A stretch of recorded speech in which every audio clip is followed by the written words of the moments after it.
একটি ছোট গ্রামের নাম ছিল শিউলিপুর।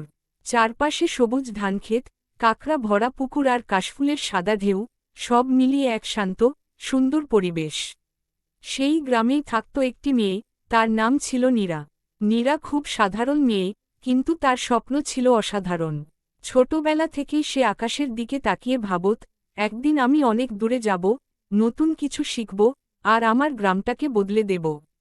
কিন্তু গ্রামের সবাই বলত, মেয়েদের এত বড় স্বপ্ন দেখতে নেই। তবুও নীরা তার স্বপ্ন ছাড়েনি। নীরার বাবা একজন কৃষক। সারাদিন মাঠে কাজ করে যা উপার্জন করতেন, তা দিয়ে সংসার চালানোই কষ্টকর ছিল। তবুও তিনি নীরার পড়াশোনার জন্য যতটা পারতেন চেষ্টা করতেন। নীরা প্রতিদিন স্কুলে যেত, মন দিয়ে পড়ত, আর শিক্ষকদের প্রিয় ছাত্রী হয়ে উঠেছিল। একদিন স্কুলের শিক্ষক বললেন, আগামী মাসে শহরে একটি বড় প্রতিযোগিতা হবে। যারাই ভালো করবে, তারা স্কলারশিপ পাবে। এই কথা শুনে নীরার চোখে নতুন স্বপ্ন জেগে উঠল। সে ভাবল, এটাই আমার সুযোগ। সেই দিন থেকে নীরা আরও বেশি মনোযোগ দিয়ে পড়াশোনা শুরু করল। রাতে কুপির আলোয় পড়ত, দিনে স্কুল শেষে মায়ের কাজে সাহায্য করত। মাঝে মাঝে ক্লান্ত হয়ে পড়ত, কিন্তু নিজের স্বপ্নের কথা মনে করে আবার উঠে দাঁড়াত। প্রতিযোগিতার দিন এসে গেল। প্রথমবার নীরা শহরে গেল। এত বড় বড় বাড়ি, এত মানুষ, সবকিছু দেখে সে একটু ভয় পেয়ে গেল। কিন্তু সে নিজের মনে বলল, আমি পারব। পরীক্ষা শুরু হল। প্রশ্নগুলো কঠিন ছিল, কিন্তু নীরা সাহস হারাল না। যতটুকু জানত, মন দিয়ে লিখল। পরীক্ষা শেষে সে একটু চিন্তিত ছিল, কিন্তু তার ভেতরে একটা বিশ্বাস কাজ করছিল, সে ভালোই করেছে। কয়েকদিন পর ফলাফল প্রকাশ হল। স্কুলে সবাই জড়ো হয়েছে।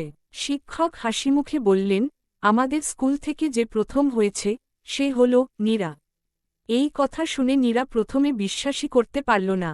তারপর আনন্দে তার চোখে পানি চলে এলো। তার বাবা মাও খুব খুশি হলেন। পুরো গ্রাম নীরাকে নিয়ে গর্ব করতে লাগল। স্কলারশিপ পেয়ে নীরা শহরের একটি ভালো স্কুলে ভর্তি হল। নতুন পরিবেশ, নতুন মানুষ, সবকিছু তার জন্য চ্যালেঞ্জ ছিল। কিন্তু নীরা হাল ছাড়েনি। সে ধীরে ধীরে সবকিছু শিখে নিল। বছর কয়েক পর, নীরা বড় হয়ে একজন শিক্ষিকা হল। কিন্তু সে শহরে থেকে যায়নি। সে ফিরে এল তার নিজের গ্রামে, শিউলিপুরে। গ্রামে ফিরে নীরা একটি ছোট স্কুল গড়ে তুলল, যেখানে গ্রামের সব বাচ্চারা বিনামূল্যে পড়তে পারত। সে তাদের শুধু পড়াশোনা নয়, বড় স্বপ্ন দেখতে শেখাত। একদিন গ্রামের একটি ছোট মেয়ে নীরাকে জিজ্ঞেস করল, আপু, আমি কি আপনার মতো হতে পারব? নীরা মিষ্টি হেসে বলল, তুমি যদি নিজের ওপর বিশ্বাস রাখো, তাহলে তুমি আমার থেকেও বড় কিছু হতে পারবে। সেদিন থেকে সেই ছোট মেয়েটির চোখেও নতুন স্বপ্ন জন্ম নিল। নীরার গল্পটা খুব বড় কিছু নয়, কিন্তু সে প্রমাণ করে দিয়েছে, স্বপ্ন দেখতে কোনো বাধা নেই। যদি মন থেকে চেষ্টা করা যায়, তাহলে ছোট গ্রামের একটি মেয়েও অনেক বড় কিছু করতে পারে। এইভাবেই নীরা শুধু নিজের জীবনই বদলায়নি, বদলে দিয়েছে পুরো গ্রামের ভবিষ্যৎ।